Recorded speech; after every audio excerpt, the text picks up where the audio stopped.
Ingresamos a un nuevo bloque en esta edición especial del Puente. Estamos hablando con un amigo, como habíamos dicho ya, de nuestro programa, como es Gustavo Valls, ex sacerdote salesiano, autor ya del cuarto libro, que está ligado con la figura de Jesús de Nazaret, presentando una figura más humanizada, ¿no?, de la que habitualmente se tenía por el concepto religioso, si se quiere, e histórico. Y repasando algunos, teníamos Jesús de Nazaret, charla entre amigos y amigas, Jesús el provocador, hay uno más en el medio, y este último, Jesús de Nazaret, patrimonio de la humanidad. ¿Qué es lo que te ha llevado, después de tu formación teológica, religiosa, concreta y tradicional, a escribir este tipo de libros donde estás proponiendo otra mirada sobre la figura de Jesús?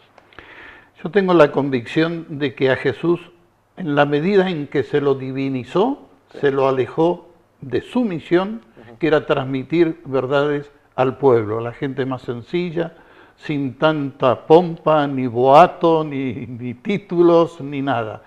Él fue un hombre muy simple, muy llano, muy dado a todo el mundo.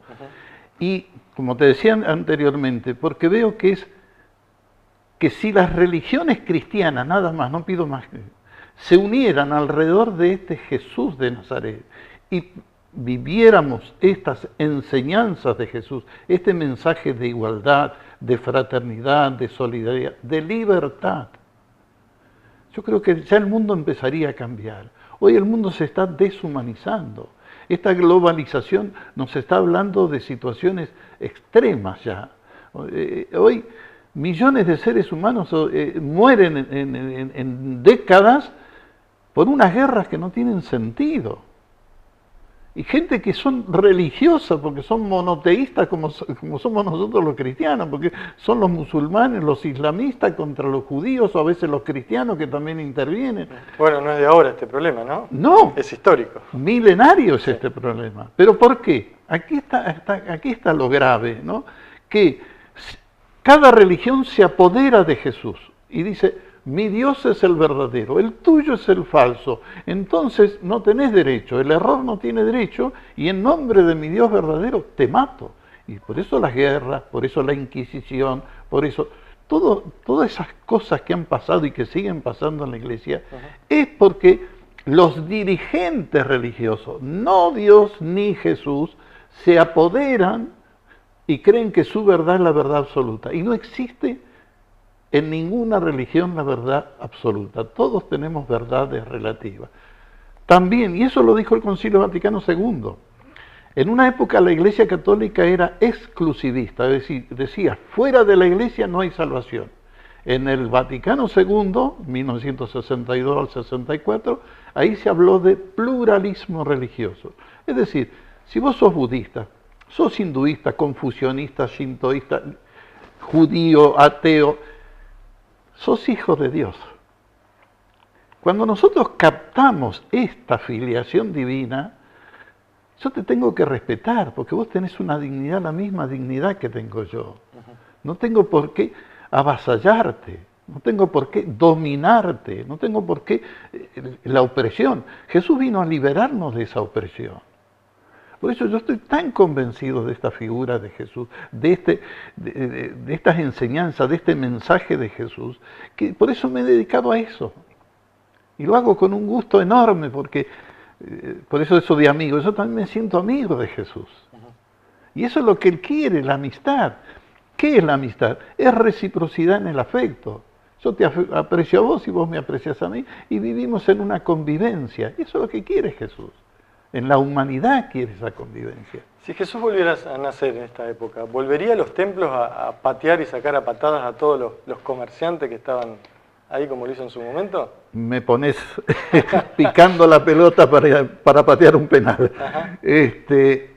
Yo fui a Roma, estuve 5 meses en Roma con la ilusión de hacer un doctorado en teología y no lo pude hacer.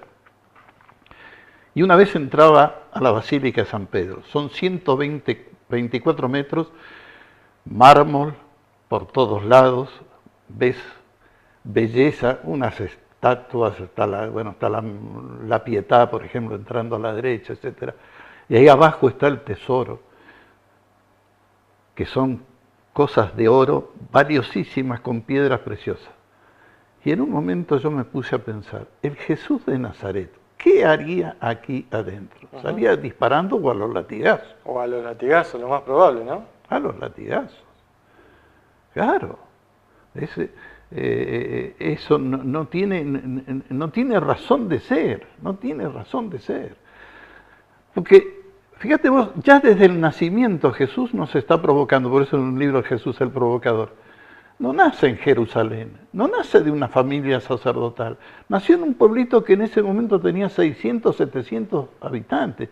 Hoy es un edificio de departamento, tiene 600, 700 habitantes. Bueno, era pobrísimo. ¿Por qué fue a nacer en un lugar tan pobre? Y en una familia pobre. Y en una familia pobre, un carpintero, ella una ama de casa. ¿Qué nos está señalando? ¿Qué nos está diciendo Jesús? No quiso títulos. Después sí nos encargamos de ponerle títulos, Señor de los señores, Rey de reyes, qué sé yo. Jesús se debe matar de risa con esos títulos.